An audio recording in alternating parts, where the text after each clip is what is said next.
Welcome back to my weight loss series, where today we are going to be chatting all about exercise and the role it plays in weight loss. What should you be doing when you want to lose weight? What should you not be doing? What type of exercise is actually going to make for the most sustainable and long-term weight loss? So let's chat about it.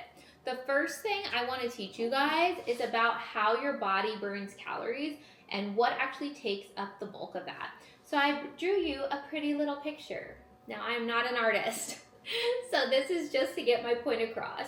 But this graph represents the calories that your body burns every single day.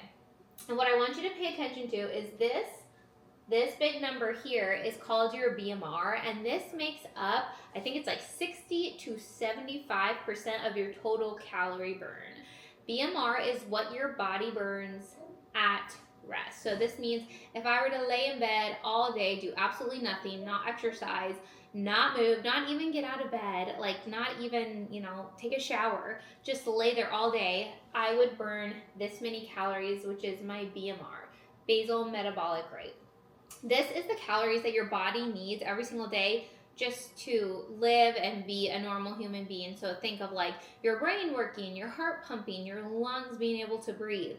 Your body needs those calories, and anything that counts as movement is on top of your BMR. Your BMR, how high this calorie amount is primarily determined by your size. So it's something that you can't really change all that much. So it's going to be whether you're a male or female. Men burn more calories than females.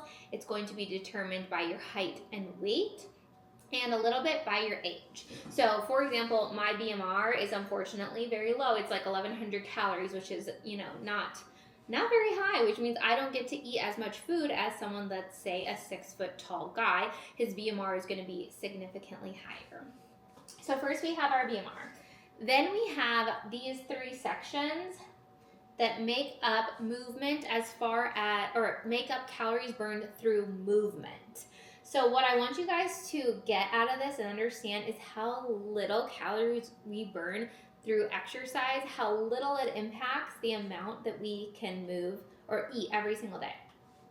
So NEAT, this is your non-exercise activity. So this is like the amount of calories I need every single day to do the laundry and chase after my kids and do my work. And like I'm standing here talking with my hands. That all requires calories. That is my NEAT.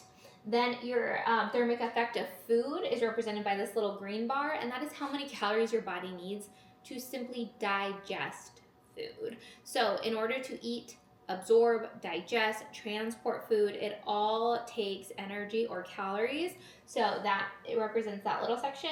And then your EAT, this is exercise, and it is so small. It is about 10% of your daily calorie burn. So we put so much emphasis on how many calories can we burn during a workout, when really it's important to understand that while it can make an impact, it is very small in our day-to-day burn.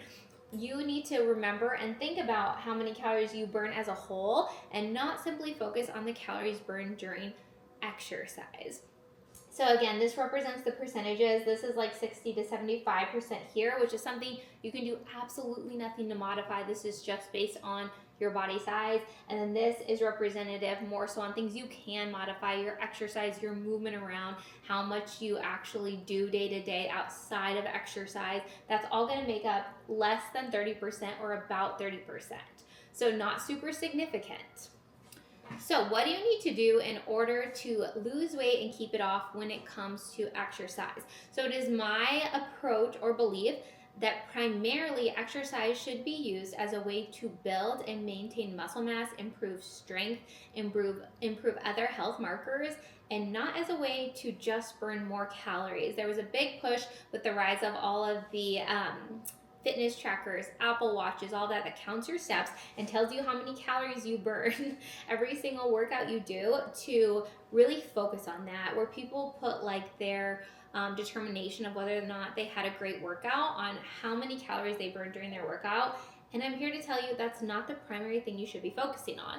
Instead, you should be focusing on weight training and actually building muscle tissue and getting stronger. So think of your nutrition and your food as the primary place where you are going to control weight loss, and your weight training or your exercise is the place you're going to focus on building. So it's like a total mindset shift from thinking of exercise as a way to burn as many calories as possible and shrink yourself to thinking of exercise primarily as a way to build muscle and get stronger. Weight training is the primary form of exercise that I tell people to focus on, especially when they want to achieve like that toned physique and lose body fat. And let me explain to you why.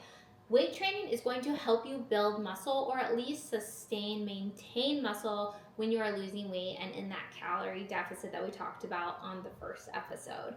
This is how you're going to do it. If you lose all of your muscle by a calorie deficit and not weight training, you are not going to end up looking how you want. I try to explain to people that you are going to look basically the exact same shape that you are now, just visualize it just ever so slightly tinier versus actually achieving that like toned look, keeping the muscle, shedding the fat, and that is what we want. So we're going to do that by weight training. When you weight train, you actually tear your muscle fibers, which when they come and recover and build back, they come back bigger and stronger. So that's what we're after. So that's what we should be going for when we think of what we're doing with exercise. It's also important to note that the more muscle mass that you have on your body, the easier it is to lose fat. So while weight training may not immediately help you to just shed all this weight like maybe cardio would, but you would gain it back the second you stopped doing all that cardio or eating more, you'd gain it right back. Versus with weight training, it's going to be a little bit different because you're going to make your body more efficient at burning fat in the long run. So again, we're talking about not just losing fat immediately, but we're talking about how do we stay lean? How do we keep it off? Because there's losing weight and there's losing weight forever. And if you want to lose it forever, implement weight training into your routine. The more muscle mass you have on your body, the more calories your body is going to burn at rest. So let's say we talked about that BMR number, the number of calories you burn just laying in bed all day. If I gained 5 pounds of muscle mass on my body, I'm going to end up burning more calories at rest laying in bed than I would without that if I only had body fat. So you can understand how weight training and having some muscle is going to make it easier to be able to stay lean year round. So we're going to be weight training. Now let's talk about the role that cardio does play in our weight loss journey. Cardio is great for your health. It's something that you want to do in order just to be a healthy person. It's going to be great for your mood, great for your heart, all those things. But I don't advise using cardio as just this extra tool for losing weight that you do in extreme amounts. In a little bit is great, but using it like, an hour of cardio a day to get to my weight loss goal as fast as possible, it's just not something I advise because you're probably not going to enjoy it and you're probably not going to want to keep up with it. Instead, what I would recommend doing is aiming for a step count goal. Aim to get in 7,000 to 10,000 steps a day instead of just trying to do cardio where you run, where you try to burn as many calories as possible. Focus on movement overall. These steps can be from anything, okay? So it can be from cardio or it can be just from chasing your kids at the park. And it's something that's going to encourage you to move overall and get up and move if you've been sitting too long at your desk.